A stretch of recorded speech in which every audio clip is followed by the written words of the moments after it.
जाने वाले थे कौशाम्बी, और कौशाम्बी क्यों जाने वाले थे ये भी किसी से छिपा हुआ नहीं। अभी भी हमारे परिवार से बात हुई, परिवार ने कहा कि आप आइए, मेरी बेटी की हालत देखिए, हमें न्याय दिलाइए।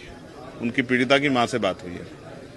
हम प्रयागराज उतरे, पुलिस के वरिष्ठ अधिकारियों ने हमें कहा कि आप हमारे साथ सर्किट हाउस चलिए, उधर की सिचुएशन अच्छी नहीं है, आप एक जिम्मेदार पद पर हैं, आपको लॉ एंड ऑर्डर का भी ध्यान रखना है और आपको अपनी बात भी कहनी है। हमने उन पर भरोसा किया और हम सर्किट हाउस चले आए। यहाँ उनसे हमारा ये बात हुई कि आप पीड़ित परिवार को चाहे तो हमें जाने की इजाजत दे दो, कम गाड़ियों से दे दो, हम सिंगल आदमी चले जाएं, या फिर आप परिवार को यहाँ बुला के हमसे मिलवा दो, हम उनका दुख तकलीफ जान। इतना तो अधिकार होना चाहिए लोकतांत्रिक व्यवस्था में।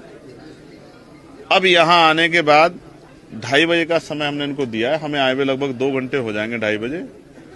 अब हम अधिकारियों से बात करेंगे कि वो परिवार को जो उन्होंने वादा किया कि परिवार को लाके मिला रहे हैं, उसमें वो कितने सफल हुए। अगर वो हमसे, उन्होंने वहां झूठ बोला, हमसे असत्य बोल के वो हमें यहाँ लेके आए तो कोई बात नहीं, हम ये मान लेंगे कि अब भविष्य में कभी पुलिस के अधिकारियों पे भरोसा नहीं करना, उनकी बात पे भरोसा नहीं करना, हम मान लेंगे, कोई दिक्कत नहीं है। लेकिन जो हमारा संकल्प है कि हम उस परिवार से मिलेंगे, उन दोनों परिवारों की तकलीफ को जानेंगे, उनकी न्याय की लड़ाई कहां तक पहुंची इस बात को समझेंगे और उन जो भरसक मदद हो सकती है उसको करेंगे। आज एक भाई अपनी बहन से मिलने आया है, उनको न्याय दिलाना है। मैं जब तक न्याय नहीं मिलेगा, जब तक उनकी बात को मैं सुनूंगा नहीं, जहां तक मुझे उनकी बात पहुंचानी वहां पहुंचेंगे नहीं, तब तक मैं चैन से नहीं बैठूंगा।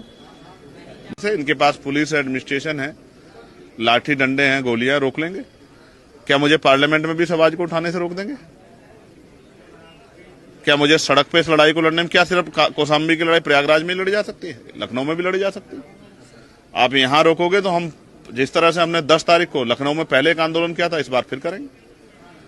ये अन्याय के खिलाफ लड़ाई है, ये लड़ाई जारी रहेगी। ये संदेश के लिए मैं यहाँ बैठा हूं, और मैं जमीन पे इसलिए बैठा हूं ये बताने के लिए क्योंकि हमारे सारे कार्यकर्ता जमीन पे बैठे हैं और शांतिप्रिय तरीके से अपनी बात रख रहे हैं। उम्मीद है पुलिस प्रशासन एडमिनिस्ट्रेशन हमारी मदद करेगा। अगर सिर्फ यहाँ सरकार की बात चलेगी और किसी जनप्रतिनिधि की बात नहीं चलेगी, किसी की सुनवाई नहीं होगी, तो कोई बात नहीं। ये नंगा नाच भी प्रदेश के लोगों को, देश के लोगों को देखना चाहिए, किस तरह से संवैधानिक अधिकारों का गला घोटा जा रहा है, ये भी सबको देखना चाहिए, ये भी सबके सामने है।